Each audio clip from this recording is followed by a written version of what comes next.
आणि प्रकृती अशीच आहे आधीपासून. तर कामाचा लोड आणि खाली वाकून काम केले त्यात कॅल्शियम डिफिशियन्सी असते प्रेग्नन्सी नंतर. तर मग 6-7 वर्षापासून माझ्या मणक्यात गॅप.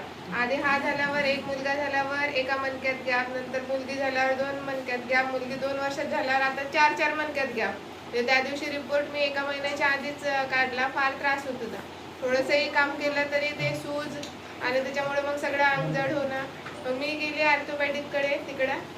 तर त्यांनी सांगितलं की एक्सरे काढलाय, 4 मणक्यात गॅप आणि पाठीचा मणका झालाय सरळ. तो असा जरासा वाकलेला असतोय. मग टेन्शन आलंय. मग त्याने 1 महिन्याचं 6,500 रुपयाचं औषध दिलं. 1 महिन्याचं घेऊन. आणि डॉक्टर सगळे प्रॅक्टिसच करत असतात. त्यांना माहीत नसते विशिष्ट आजार कुठला असतो. कारण माझा अनुभव आहे तो. कारण मी 6-7 वर्षापासून आयुर्वेदिक ते लेप लावणं पट्टे लावणं सुरूच आहे. तर मग म्हटलं त्या अनुभवी डॉक्टर आहे, खूप वर्षापासूनची प्रॅक्टिस आहे. तर त्यांनी 1 महिन्याचं औषध मला दिला. मग बाबांनी पण मला म्हटलं की हे औषध पाठवतो. आता खूप जणांच्या खूप प्रोडक्ट कंपन्या बाबांनी केल्या आणि मला पण अनुभव आहे चांगल्या कंपन्यांचा. म्हणजे कंपनी प्रोडक्ट असतात, फार काही इफेक्ट नसतो असं वाटलं होतं. मग बाबांना मी म्हटलं की बाबा इतकं औषध घेतलं, आता ह्याचा अनुभव घेते मी आणि हे झाल्यावर 2-3 दिवसाचा गॅप ठेवते. मग तुमचं प्रोडक्ट म्हणजे समजते तरी आपल्याला आराम कसा येईल.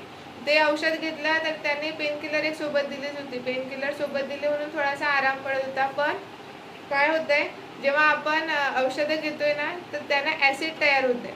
तर त्या डॉक्टरांनी मला म्हटलं तुम्हाला पित्ताचा त्रास आहे का, वाताचा त्रास आहे का. मग पित्त नाही आहे, डोकं दुखत नाही किंवा मग पोट फुगत नाही किंवा संडासला पण साफच होते. म्हणजे सांगायचं काय आहे की जे आपलं ॲसिड तयार होतं ना शरीरातलं, ते बाहेर पडण्याचा कुठला मार्गच नाही. आणि औषध घेतो आपण त्यासोबत एक पेन किलर घेत असतो ज्यांना आपलं पित्त कमी होते. परंतु बाकीचे जे 4-4 औषधं असतात, 4-4 गोळ्या असतात, त्यांना पित्त वाढते, ते निघत नाही.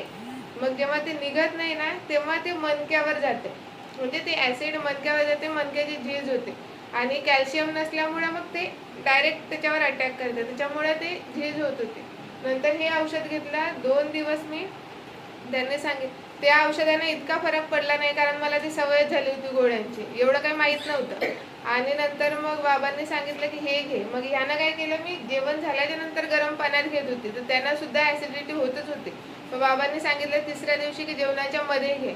मग जेवणाच्या मध्ये घेतलं आणि खरोखर 15 दिवस ते घेतलं औषध मी. आणि ते फार प्रामाणिकपणाने घेतलं. सरांनी सांगितलं मनस्थिती ठेवून घ्यायची, म्हणून मी ते खरोखर मनापासून घेतलं आणि खरोखर त्याचा आराम आहे मला.